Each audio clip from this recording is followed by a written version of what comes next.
Vamos nós trabalhar, somos servos de Deus, e o Mestre seguir no caminho do céu, com o seu bom conselho, vigor renovar, diligentes fazer do que Ele ordenar, no labor sem cessar, a servir a Jesus, com amor e fé e com oração, até que volte o bom Senhor. Vamos nós trabalhar e os famintos fartar, para a fonte os sedentos depressa levar. Só na cruz do Senhor nossa glória será, pois Jesus salvação o seu sangue nos dá. No labor sem cessar, a servir a Jesus, com amor e fé e com oração, até que volte o bom Senhor.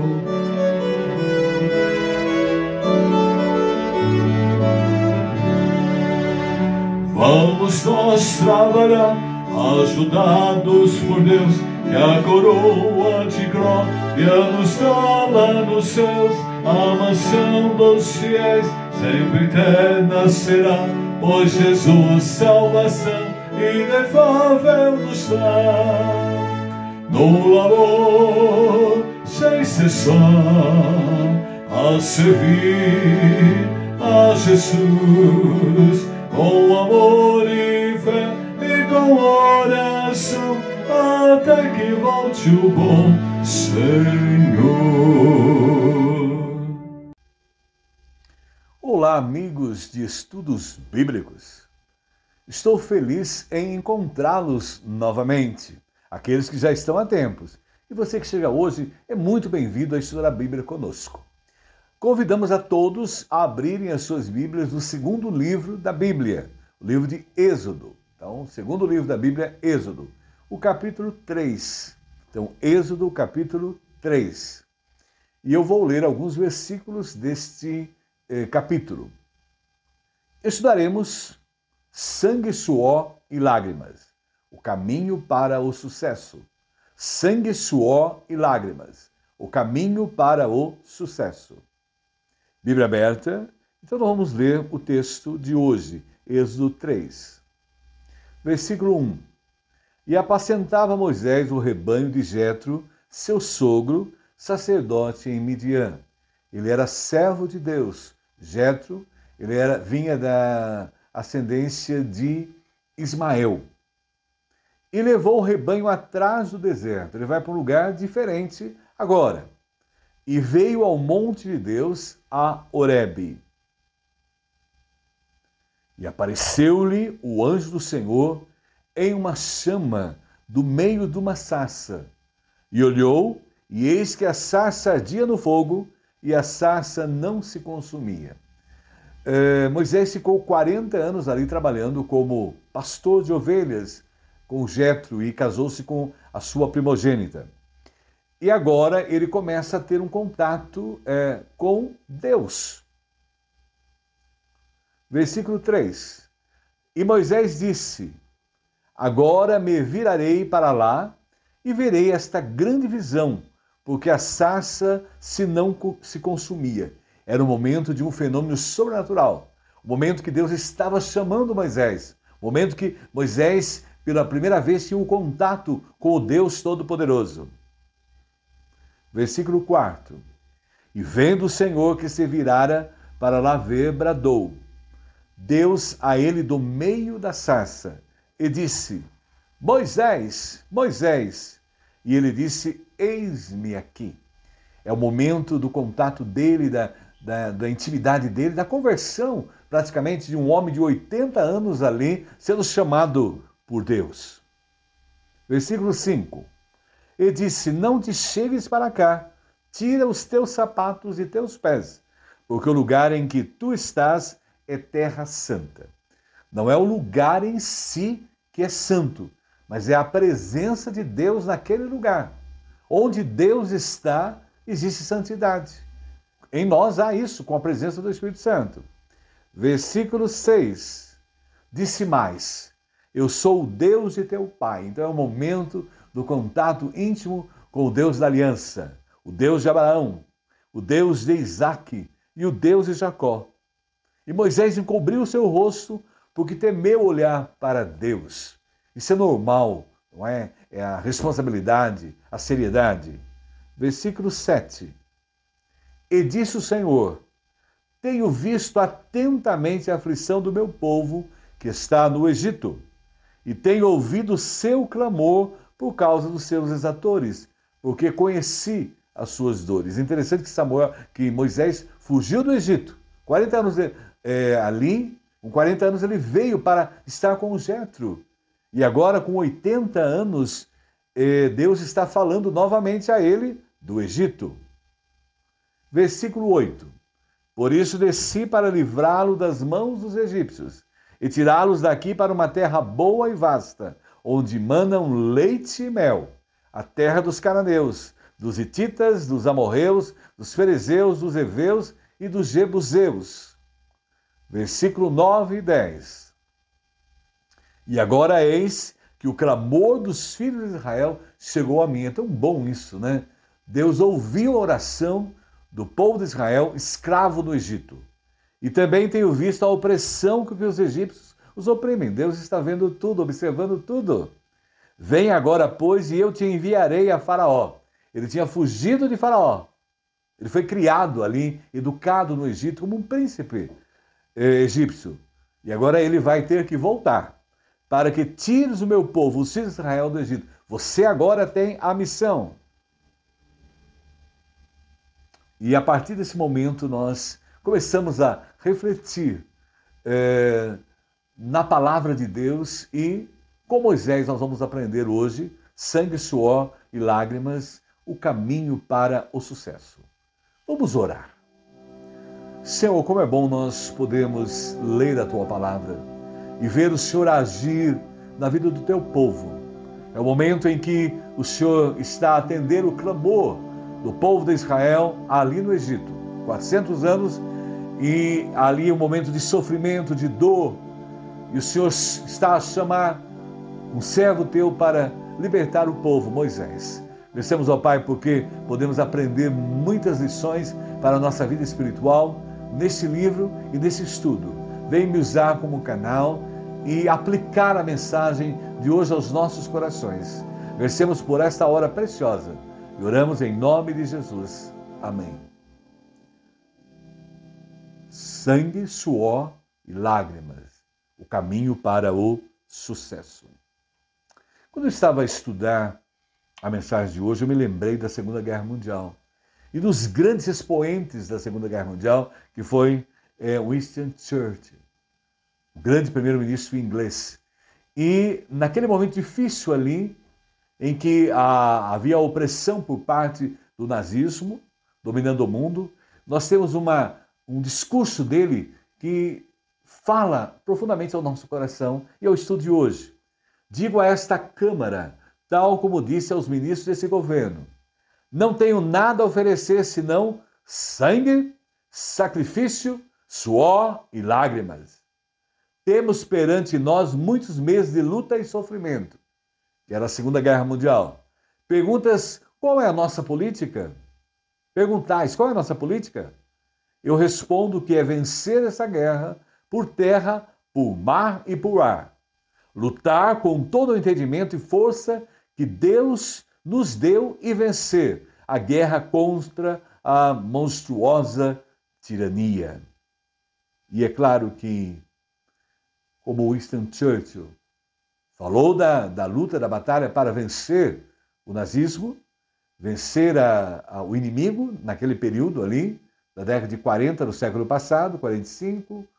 E, da mesma forma nós aprendemos, quando se tem Deus por perto, o sucesso é garantido. Isso a gente pode ver ali com Winston Churchill. Deus estava à frente dele, na sua missão, e graças a Deus o nazismo foi derrotado e a Segunda Guerra Mundial encerrou. Esperamos em Deus que não tenha uma terceira, mas sempre com Deus há bênção em tudo que realizamos, mesmo que seja com sangue, suor, lágrimas, nós temos o sucesso, porque estar em Deus é ser bem-sucedido.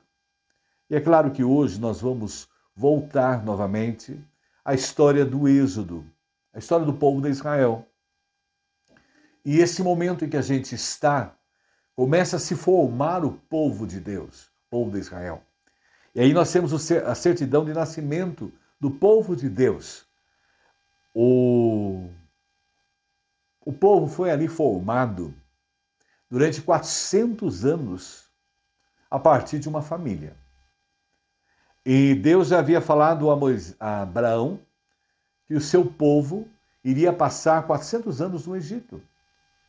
E cumpriu-se a profecia. Eles foram para o Egito a partir de uma família. Êxodo 1:1 traz para nós. Estes, pois, são os nomes dos filhos de Israel que entraram no Egito com Jacó. Cada um entrou com sua casa. O versículo 2.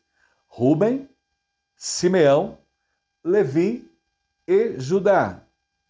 Issacar, Zebulon e Benjamim. Dan e Naftali, Gade, Asser. Todas as almas, pois, que procederam dos lombos de Jacó foram 70 almas. José, porém, estava no Egito. Faleceu José e todos os seus irmãos de toda aquela geração. Nós observamos que a ação de Deus é em tudo, em todos os momentos da nossa vida. E aí é o momento que está se formando o povo de Israel a partir de uma família. Êxodo 1:7. E os filhos de Israel frutificaram, aumentaram muito e multiplicaram-se e foram fortalecidos grandemente, de maneira que a terra se encheu deles. Deus os abençoou tremendamente. E a partir daí começou a formação do povo de Israel. E a partir de agora eles vão ser tirados do Egito por Moisés. Deus chama Moisés para essa missão. E na caminhada do deserto, rumo à terra de Canaã, esse povo vai sendo formado. E observamos que, mais ou menos, não é? A data seria 1440 a.C., porque o povo ficou ali no Egito 430 anos. E já havia essa profecia, Deus disse a Abraão que isso iria acontecer, mas que ele iria tirar o seu povo do Egito. Em Êxodo 12:40, ouvimos bem e vemos e observamos essa verdade. O tempo que os filhos de Israel habitaram no Egito foi de 430 anos. E o versículo 41 de Êxodo 12. No dia quando se completaram os 430 anos, todos os exércitos do Senhor saíram do Egito. Porque Deus estava com eles.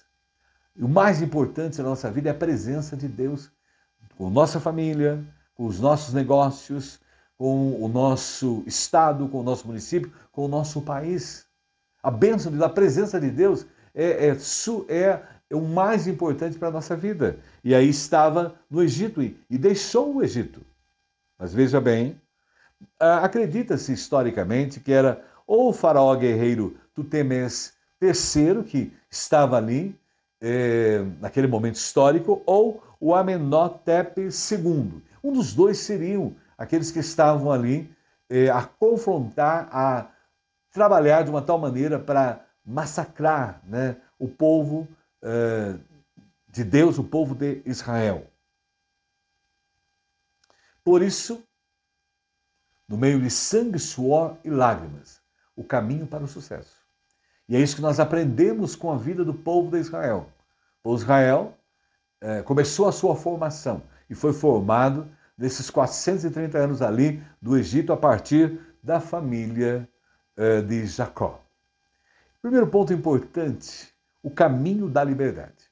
Sangue, suor e lágrimas, o caminho para o sucesso. Primeiro, o caminho da liberdade. E no Egito, agora, era um faraó que não conhecia José. Toda aquela geração faleceu e eles não conheciam José. E começou a opressão, porque o povo de Israel se multiplicou. Segundo os estudiosos, era 1 milhão de pessoas. Veja bem, de uma família formou-se 1 milhão de pessoas. E ali no Egito começou a política de opressão. O povo estava em todo o Egito. E já começou com o genocídio. O próprio faraó exigiu que as parteiras Sifra e Puá, hebreias, se nascessem meninos, que fossem mortos. Então já começou ali a haver esse genocídio em relação ao povo de Israel. Eles eram os escravos, eram livres no início, mas depois o próprio faraó os tornou escravos. A gente vê isso em Êxodo capítulo 1, de 8 a 14. E levantou-se um novo rei sobre o Egito que não conhecera a José. José, na verdade, foi um instrumento de Deus para salvar o Egito, mas muito mais para salvar o povo de Israel da fome naquele período. Versículo 9 de Êxodo 1. O qual disse a seu povo: eis que o povo dos filhos de Israel é muito e mais poderoso do que nós. O faraó começou com seus oficiais a perceber, a ter que usar uma estratégia, porque o povo de Israel foi abençoadíssimo por Deus e estava se tornando mais poderoso que os egípcios. Versículo 10. E usemos sabedoria para com eles, para que não se multipliquem. E aconteça que, vindo guerra, eles também se juntem com os nossos inimigos e pelejem contra nós e subam da terra. Êxodo 1:11.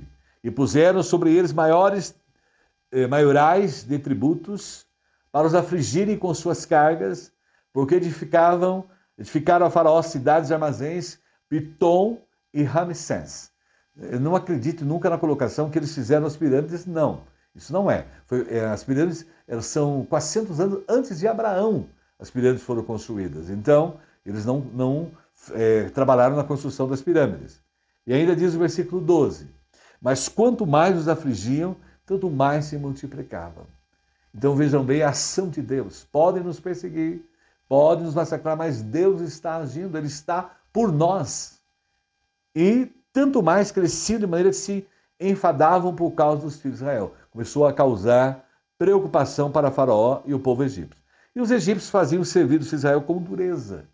Então começou a opressão sobre eles ali no Egito. E o versículo 14 de Êxodo 1. Assim que eles fizeram amargar a vida com dura servidão, em barro e em tijolos, e com todo o trabalho no campo, com todo o serviço em que os obrigavam com dureza. Praticamente a economia egípcia era mantida pelo povo de Israel. Então, e é claro que pecuária, agricultura, e a gente percebe que era o forte do povo, e eles estavam sendo usados, essa mão de obra, essa barata, escrava, para enriquecer o Egito. É claro que após a morte de Moisés, ou melhor, de José, assumiu o governo egípcio um rei que não o conhecera. Que José foi a salvação do povo egípcio e o povo de Israel. Mas o governo mudou, tudo foi alterado. E agora surgiu um novo rei sobre o Egito que não conhecia José. A vida é assim, a gente tem um período bom tal, e o tempo passa, muda. As coisas mudam, as coisas se alteram. E por isso que nós temos que estar sempre querendo progredir, ampliar, desenvolver-se. Porque o processo muda, e foi o que aconteceu com eles no Egito. E a partir daí começou a haver a falta de respeito em relação ao povo de Israel. No início eles eram respeitados, porque através de José, que foi instrumento de Deus, salvou o povo egípcio e salvou o povo de Israel. Agora, quando a vida começa a ser desvalorizada, a gente tem que buscar uma saída. A partir do momento que falta de respeito humano, não tem direitos humanos, nós temos que buscar, batalhar, procurar os direitos humanos, porque isso é fundamental para a vida do ser humano. E ali não estava havendo isso em relação ao povo de Israel. E é maravilhoso ver que, a partir daquele momento, o povo estava clamando a Deus. Nós sabemos que os problemas, as dificuldades, nos aproximam de Deus. E devemos agradecer tudo que a gente passou, de lutas, de batalhas, suor, sangue, suor, lágrimas, porque foi o caminho, foi a forma que Deus usou para que nós nos achegássemos a Ele. E ali Deus ouviu o clamor do povo, porque era o momento que Deus iria agir de libertação na vida deles. A gente percebe muito bem isso em Êxodo capítulo 2, 23 a 13, 16. Porque agora nós estamos no caminho da liberdade. Êxodo 2, 23. Muito tempo depois morreu o rei do Egito. Os israelitas gemiam e clamavam debaixo da escravidão, e o seu clamor subiu até Deus. Isso é importantíssimo.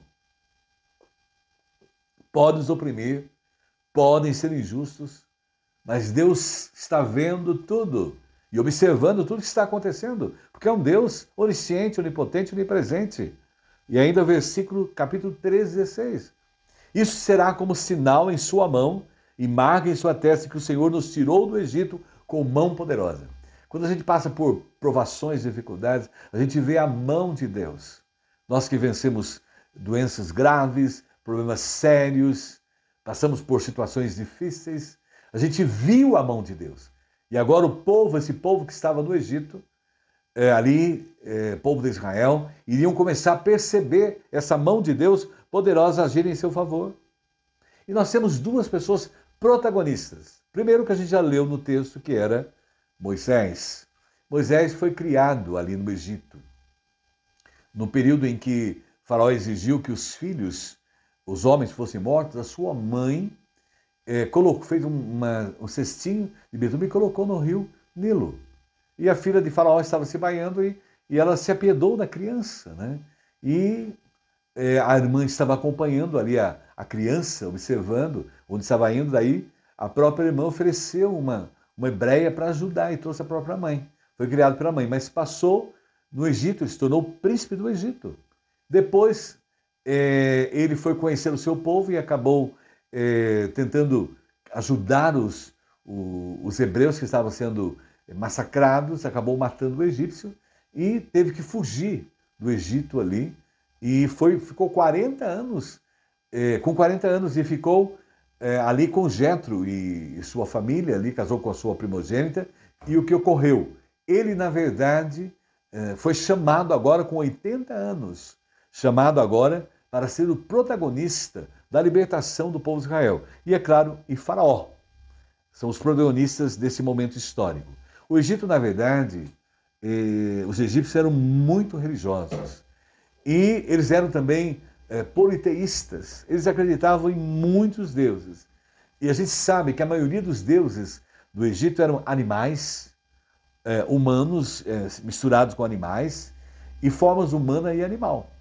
Então era aquele momento em que Deus iria mostrar ao povo de Israel o seu poder e aos egípcios também.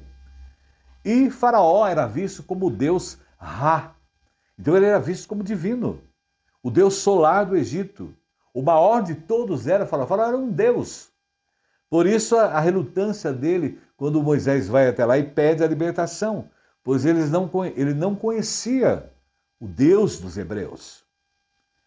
E Deus terá que usar uma maneira rígida para mostrar o seu poder, tanto aos egípcios quanto ao povo de Israel que estava ali no Egito. E as pragas vieram como prelúdio da sua caminhada rumo à liberdade, porque agora, com sangue, suor, lágrimas, o caminho para o sucesso e agora o caminho para a liberdade. E nós começamos a perceber que Deus vai usar as pragas para que elas possam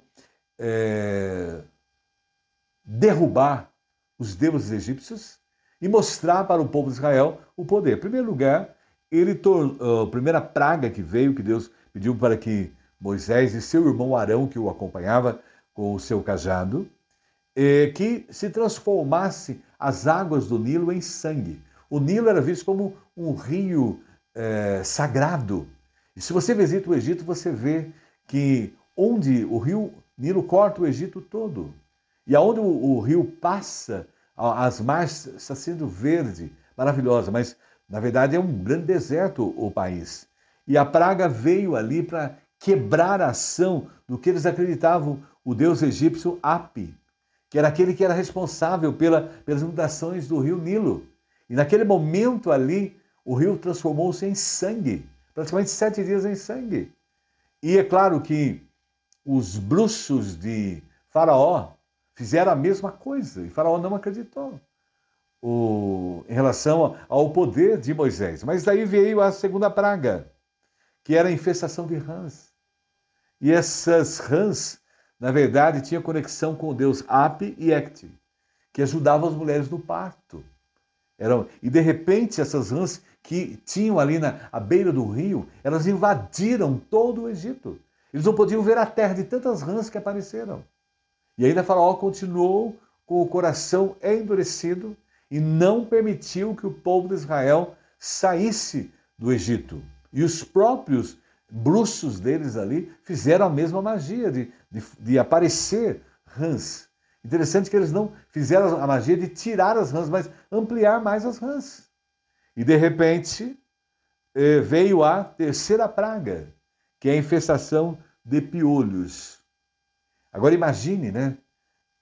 Arão, dada a ordem por Deus, ele bateu o cajado na terra e o pó da terra, do pó da terra saiu os piolhos.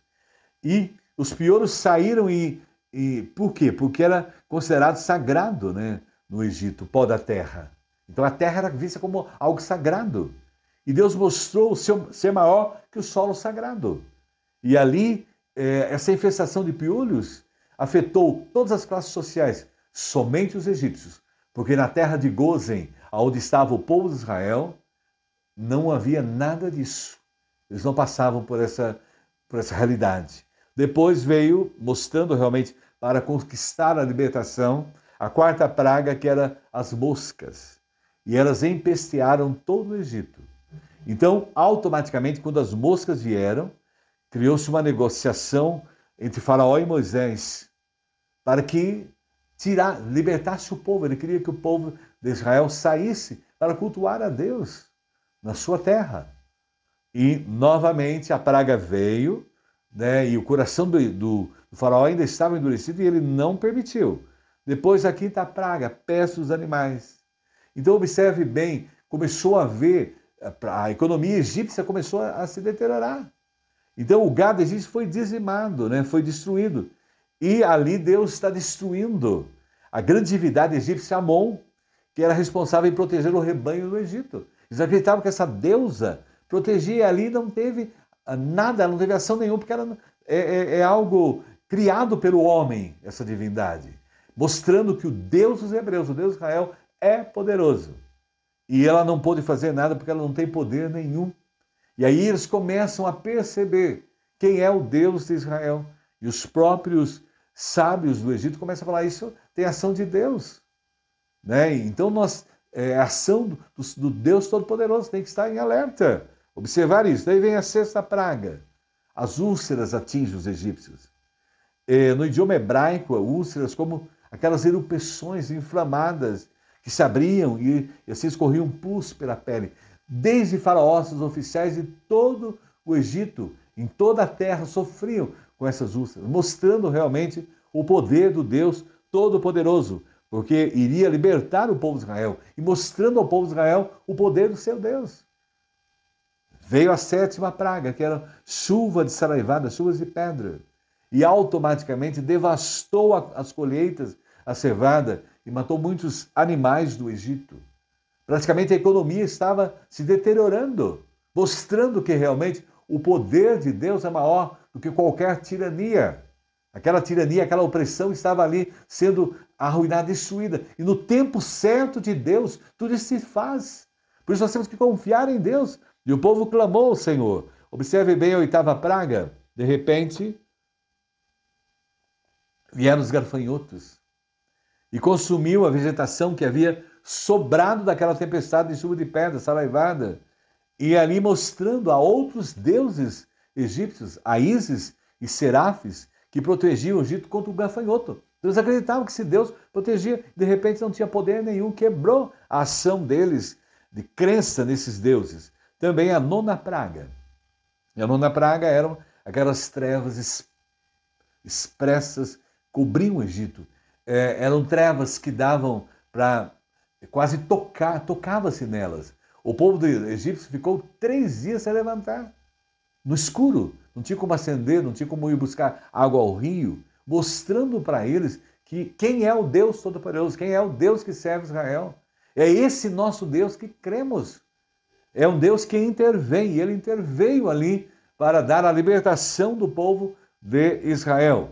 E foram 3 dias sem luz, né? E é um golpe ao Deus Ra, o Deus solar, consequentemente o pai de todos os faraós.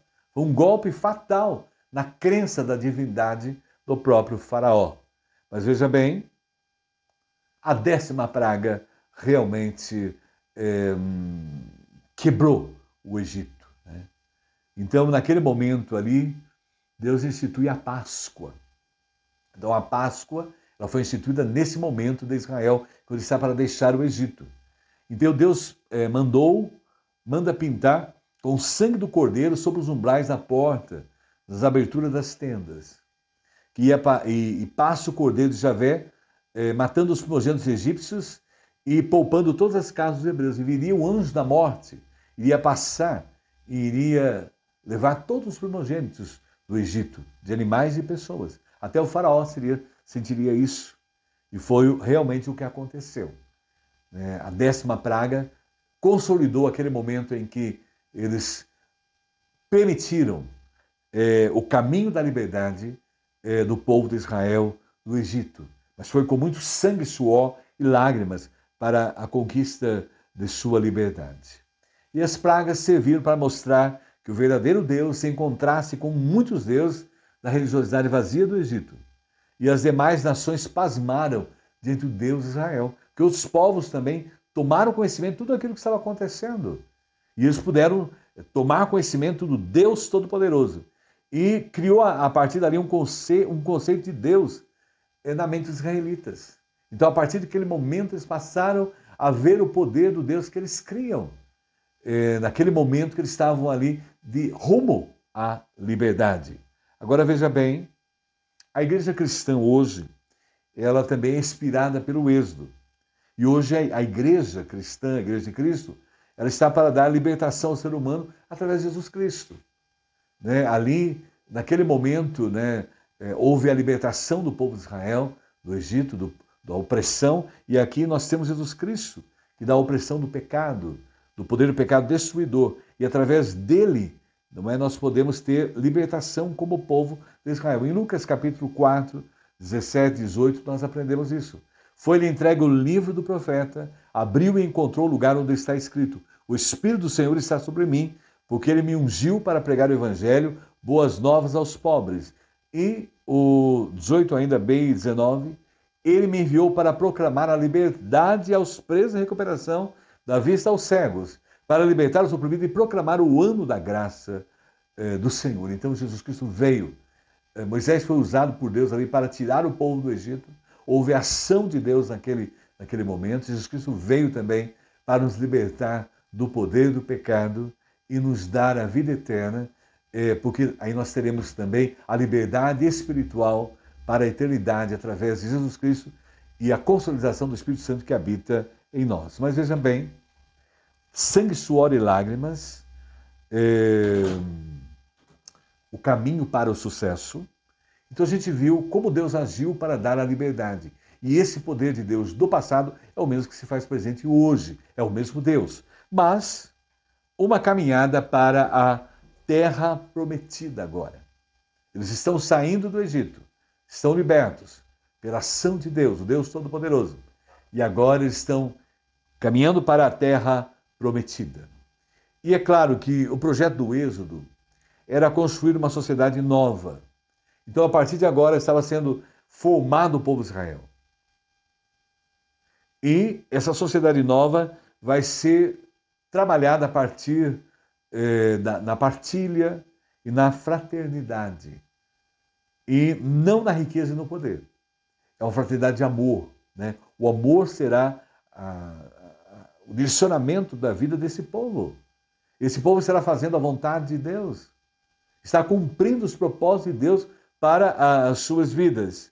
E é claro que todo o povo estava caminhando para uma nova terra. Uma terra libertadora.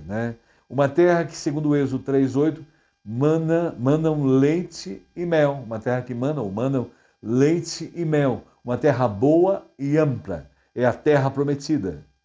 É claro que Deus ouviu o clamor desse povo. Deus ouve o nosso clamor. Eu não sei o que estamos a passar, mas seja o que você está, a opressão que você está a passar, a dificuldade, o Senhor pode te dar a libertação através de Jesus Cristo.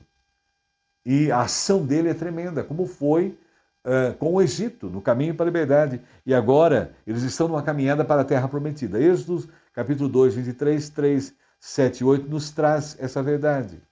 Muito tempo depois, Êxodo 2, 23, morreu o rei do Egito, os israelitas gemiam e clamavam debaixo da escravidão, e o seu clamor subiu até Deus. A dificuldade, a dor, o sofrimento faz-nos aproximar de Deus, faz-nos tornar íntimos de Deus e conhecer o poder de Deus e ter a experiência profunda com Deus, que é o povo de Israel passou a ter ali no Egito e depois viu o poder de Deus agindo. Então, eles puderam sentir realmente sangue, suor e lágrimas e o caminho para a liberdade. E agora, essa liberdade vai para uma terra prometida por Deus, a terra prometida. E em Êxodo capítulo 3, 7, nós aprendemos: e disse o Senhor, tenho visto atentamente a aflição do meu povo, que está no Egito, e tenho ouvido o seu clamor por causa dos seus atores, porque conheci as suas dores. É tão bom saber que Deus conhece as nossas dores. Nós não estamos sozinhos em nenhum momento da nossa vida. Deus esteve conosco desde o ventre da mãe, formando a cada um de nós, e está em toda a nossa existência. O que Ele quer é que nós confiemos confiemos nele, ou busquemos. E a gente viu aí, tenho visto atentamente, é a ação de Deus na nossa vida hoje, como foi no passado. Os olhos do Senhor estão atentos sobre toda a terra. Ele observa tudo, está claro lá em 2 Crônicas 16, 9. E também a aflição do meu povo, né? Clamou esse pobre, o Salmo 34, 6. Conhecia as suas dores, ele sonda os corações desde antes da criação. Ele conhece tudo, ele sabe tudo. O mais importante para nós hoje é descansar em Deus.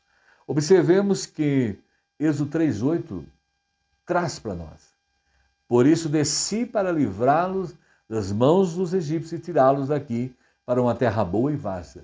No momento certo, na hora certa, Ele vem e nos liberta. Onde manam leite e mel, a terra dos cananeus, dos hititas, dos amorreus, dos ferezeus, dos heveus e dos jebuseus. Vocês vão para essa terra.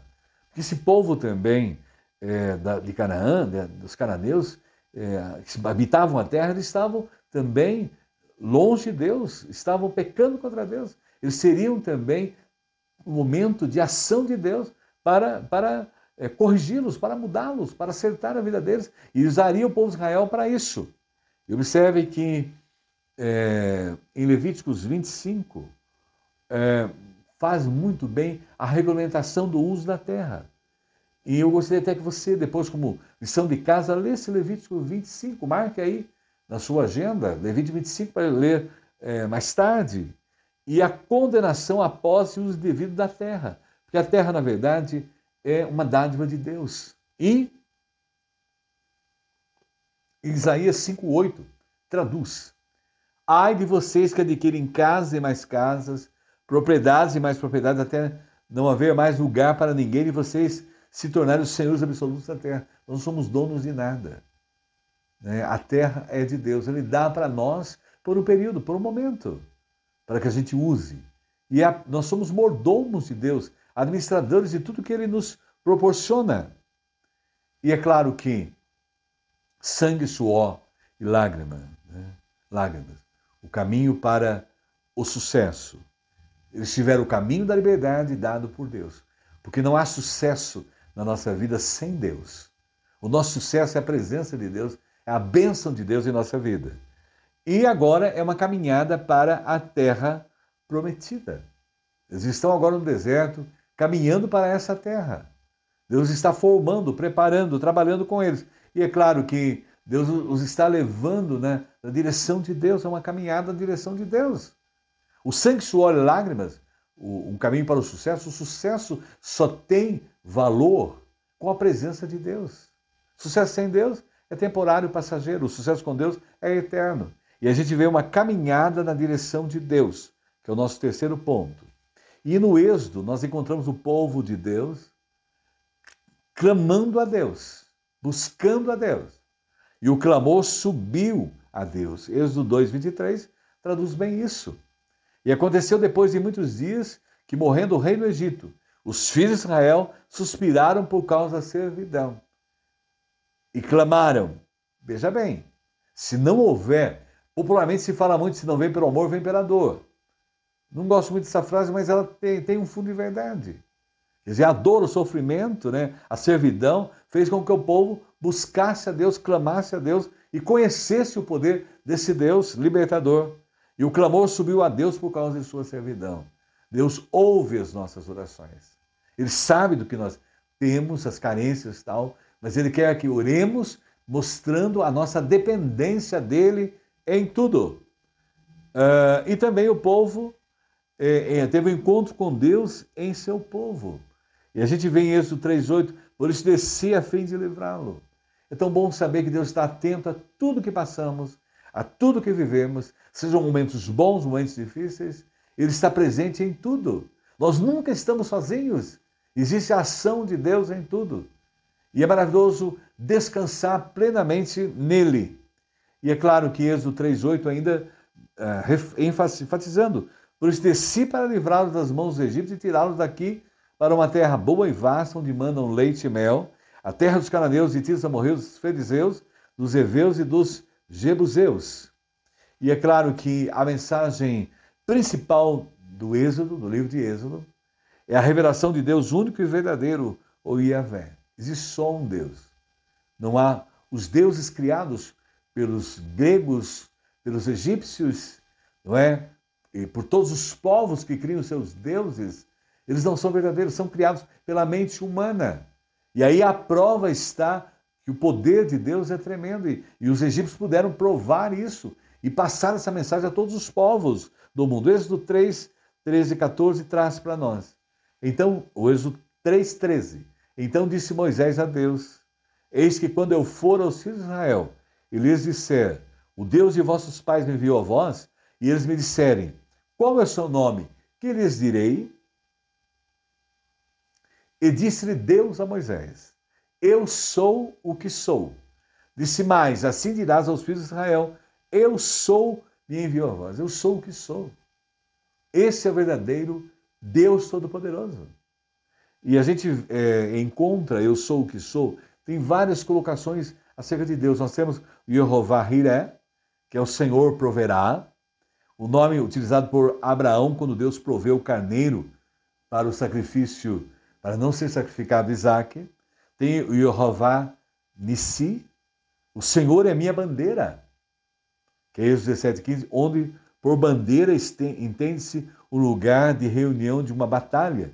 E esse nome comemora a vitória sobre os amalequitas no deserto, Êxodo 17, e também o El Shaddai. Deus é o El Shaddai, é o Deus Todo-Poderoso, o poderoso de Jacó, não é? Ele fala do poder supremo de Deus sobre todos. Ele é o Deus Todo-Poderoso, é o único Deus verdadeiro a quem nós devemos adorar, servir. É o único Deus que mandou o seu Filho para morrer na cruz para nos salvar e nos dar a vida eterna e derramou o Santo Espírito que habita dentro de nós. Nós temos hoje a presença de Deus conosco. Agora veja bem, no Êxodo Deus revela de uma forma intensa, principalmente no capítulo 3 de Êxodo, e com o objetivo não só de resgatar o povo, mas de instituir com ele uma nova relação. E aí nós vamos aprendendo, né, que o objetivo de Deus na fala de Moisés e Arão a Faraó é bem claro. Né? É bem claro. Eles são instrumentos de Deus para libertar o povo. E aí Êxodo 5:1 diz, deixa ir o meu povo, para que me celebre uma festa no deserto. Deixa o meu povo ir. Era Deus falando a Faraó. E é claro que Deus deseja ser festejado e celebrado pelo seu povo. Deus se agrada quando o adoramos, o bendizemos, o exaltamos, quando nós louvamos a Deus. Nós enaltecemos a sua glória, o seu poder. Porque Ele é o Deus Todo-Poderoso. É o Deus Criador dos céus e da terra. A Ele toda a honra, toda a glória. E nós temos até um cântico lindo, né? Se não me falha a memória, foi o compositor Ademar. Ao único que é digno de receber a honra e a glória, a força e o poder. Ao Rei eterno, imortal, invisível, mas real. A Ele dedicamos, demonstremos o louvor. E assim vai o cântico. E aí Deus, é claro, vai dando as normas estabelecidas para se viver como povo de Deus. E a Moisés foi dado lá em Êxodo 19 e 20, depois você dá uma lida com bastante cuidado, carinho. Moisés recebe os 10 mandamentos lá no Monte Sinai. E aí estão a orientação moral para o seu povo. Não terás outros deuses diante de mim. Não farás para ti imagem de escultura, não as adorarás, é o segundo. O terceiro mandamento, não tomarás o nome do Senhor em vão. O quarto, lembra-te do dia de sábado para o santificar. O quinto, honrai pai e mãe. O sexto, não matarás. O sétimo, não adulterarás. O oitavo, não furtarás. O nono, não dirás falso testemunho. E o décimo, não cobiçarás. E aí estão a orientação de Deus, a lei moral para esse povo. E é maravilhoso ver que Jesus, no Novo Testamento, mostra essa lei e ele resume tudo isso em amar a Deus sobre todas as coisas, que é a primeira parte do mandamento, e a outra é ir ao próximo como a si mesmo. E aí resume a verdadeira religião. É amar a Deus sobre todas as coisas e amar ao próximo como a si mesmo. E aí é a caminhada na direção de Deus, é a vida com Deus, é o guiar de Deus, porque a essência de Deus é amor, porque Deus é amor. E ainda, as palavras que foram introdutórias nesse decálogo lembram todas as etapas do Êxodo. E a gente vê aí Êxodo 22. Eu sou o Senhor teu Deus, que te tirei da terra do Egito, da casa da servidão. É o Deus que nos tira, é o Deus que nos liberta. E é claro que o nosso louvor é eterno. Eu louvo a Deus porque eu estou liberto do poder do pecado e não vou ter a perdição eterna, graças à ação de Cristo. Ele me salvou, me libertou. O meu Egito, que era o pecado, que me ia levar para a eternidade perdida, longe de Deus, agora banidos da face de Deus. Isso não acontecerá mais, graças a Jesus Cristo. E Deus deseja um relacionamento exclusivo com o seu povo. Ele quer uma intimidade com o seu povo. E o mais importante hoje é isso, pois a glória de Deus enche o tabernáculo. E é claro que Deus orientou que Moisés construísse o tabernáculo, para que quando caminhasse o deserto, o tabernáculo estivesse com eles. E aí foi construído. E aí estava a presença de Deus com eles. E ele fez uma aliança e agora habita no meio do seu povo. Então Deus estava habitando com o povo de Israel. Saíram todas as hostes do Egito, né? E estava com o povo de Israel. E é claro, Êxodo 40, 34 traz. Então a nuvem cobriu a tenda da congregação e a glória do Senhor encheu o tabernáculo. Era a presença de Deus com eles, que torna o lugar santo. 40, 35. De maneira que Moisés não podia entrar na tenda da congregação, porquanto a nuvem permanecia sobre ela e a glória do Senhor enchia o tabernáculo. 40, 36. Quando, pois, a nuvem se levantava de sobre o tabernáculo, então os filhos de Israel caminhavam em toda a sua jornada. Então a presença de Deus através do tabernáculo era que conduzia, a presença de Deus conduzia aquele povo. De dia era nuvem, o toldo de nuvem, e à noite a coluna de fogo, que era a presença real, viva de Deus com eles, guiando o seu povo. Era a caminhada com Deus agora, porque eles estavam sendo dirigidos por Deus. E os seus, 40, 37, e os seus pilares estavam no átrio exterior. Também havia palmeiras nos seus pilares de um e de outro lado, e eram as suas subidas de 8 degraus. Porquanto a nuvem do Senhor estava de dia sobre o tabernáculo, e o fogo estava à noite sobre ele, perante os olhos de toda a casa de Israel em todas as suas jornadas. Eles podiam contemplar a presença de Deus através do tabernáculo de Deus. Deus estava com eles. Observamos e concluímos, não é? Que esse tabernáculo de Deus é a mesma coisa de Jesus. O tabernáculo, a encarnação de Cristo, recorda o antigo tabernáculo do Êxodo. Ali estava a presença de Deus através da nuvem do dia e o fogo à noite, no tabernáculo ali presente com eles. E agora nós temos o tabernáculo que é Jesus Cristo, né? E ali eles podiam encontrar Deus, ver o poder de Deus ali naquele lugar, que era o tabernáculo de Deus com o povo de Israel. E agora com Jesus Cristo aconteceu o mesmo. Agora o Novo Testamento. E o Verbo se fez carne, que é o próprio Jesus, e habitou entre nós. E vimos a sua glória como a glória do unigênito do Pai. Assim como Deus estava ali presente no tabernáculo, mostrando o seu poder, a sua graça, no tempo presente nós tivemos a vinda de Jesus Cristo, que Ele tabernaculou conosco. Ele veio morar conosco, Ele esteve conosco. E a sua glória, como glória do unigênito do Pai, cheio de graça e verdade, Ele assumiu a forma humana, né? E veio aqui e cumpriu a sua missão para nos dar a vida eterna. E o êxodo, então, o que acontece? Se refaz dia a dia, pois na pessoa de Cristo, Deus continua vindo ao encontro do homem para promover a libertação. O povo de Israel foi liberto, né, com sangue, suor e lágrimas. O sucesso deles era a presença de Deus. No caminho para a liberdade, Deus trabalhou nisso. E na caminhada para a Terra Prometida, Deus estava com eles. E nessa caminhada, eles puderam ver, não é? Estar com Deus. Caminhar na direção de Deus, puderam ver que o mais importante na vida é a presença de Deus.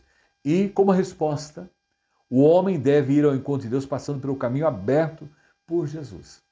Única senha, o único caminho para eu conquistar a vida eterna, para eu ser salvo, para eu morrer tranquilo, no descanso do que Cristo fez por mim, nos méritos dele, no que ele pagou toda a nossa dívida. Ele conquistou a nossa libertação eterna. Todos os nossos pecados foram perdoados em Cristo.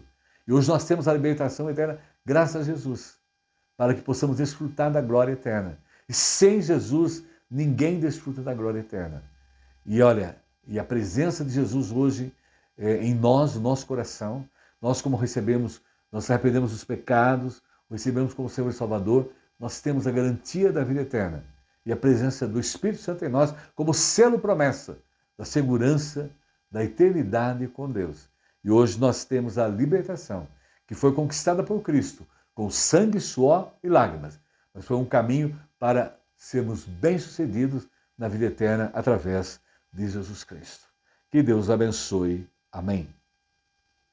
E para encerrar o nosso momento de comunhão, né? Sangue, suor e lágrimas, o caminho para o sucesso alcançado a nós no tempo presente por Jesus Cristo, nós vamos cantar o hino Sino Cego, Sol Ardente. Ele é de Antônio José dos Santos Neves e do Robert Lowry.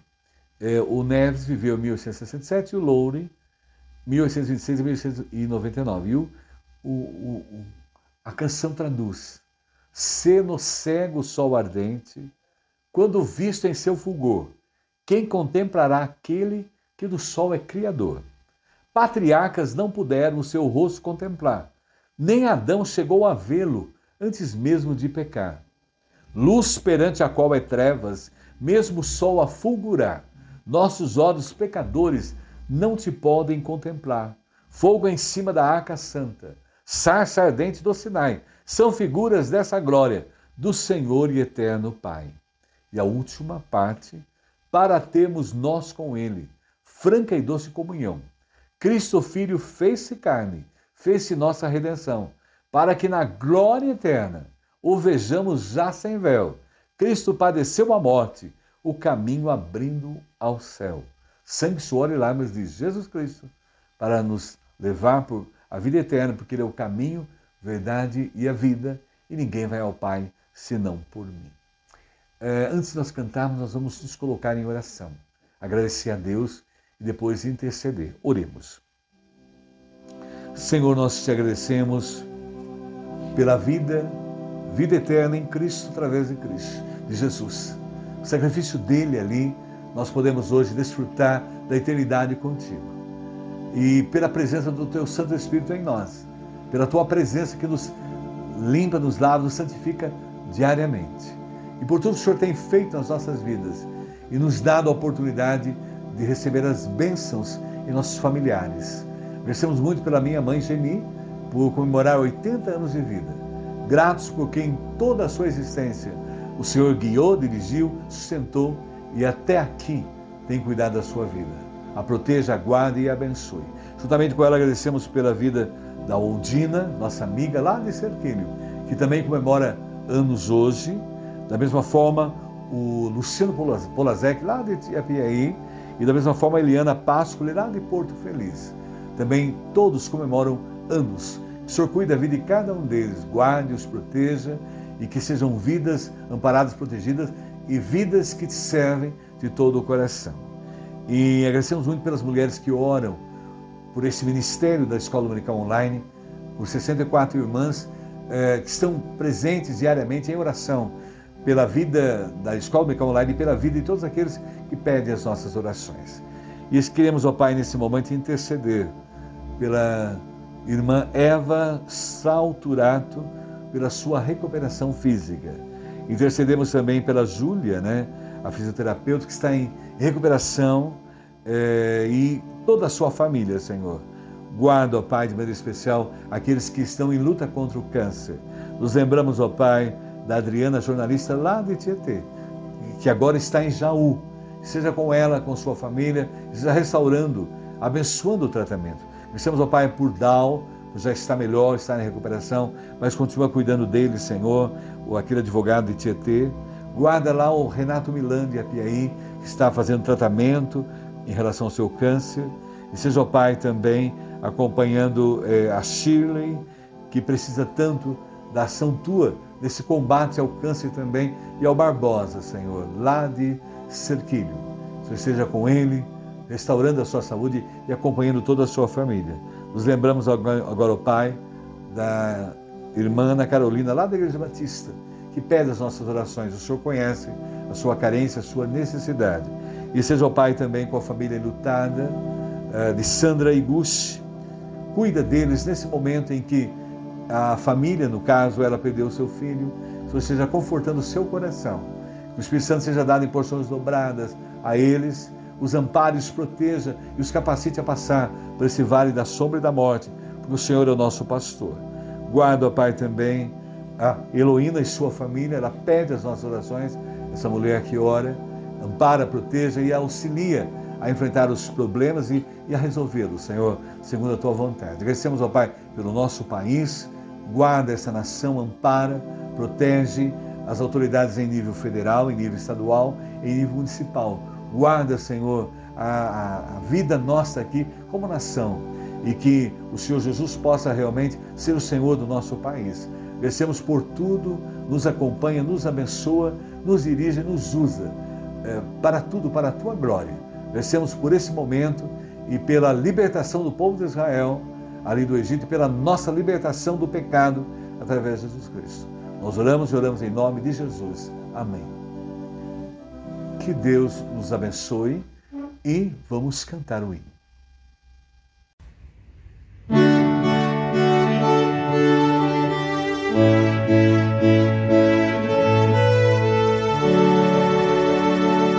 Se no céu o sol ardente, quando visto em seu fulgor, quem contemplará aquele que do céu é criador?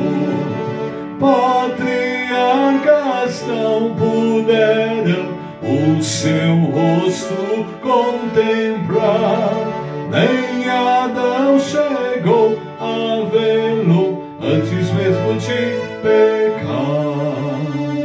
Luz perante a qual é trevas, mesmo o sol a fulgurar. Nossos olhos pecadores não te podem contemplar. Fogo em cima da arca santa, sarça ardente no Sinai, são figuras desta glória do Senhor do eterno Pai.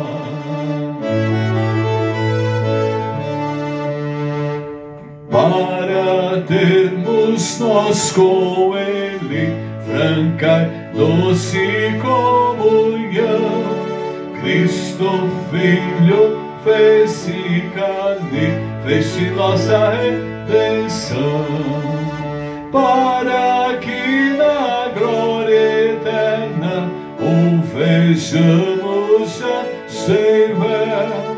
Cristo padeceu a morte o caminho abrindo ao céu.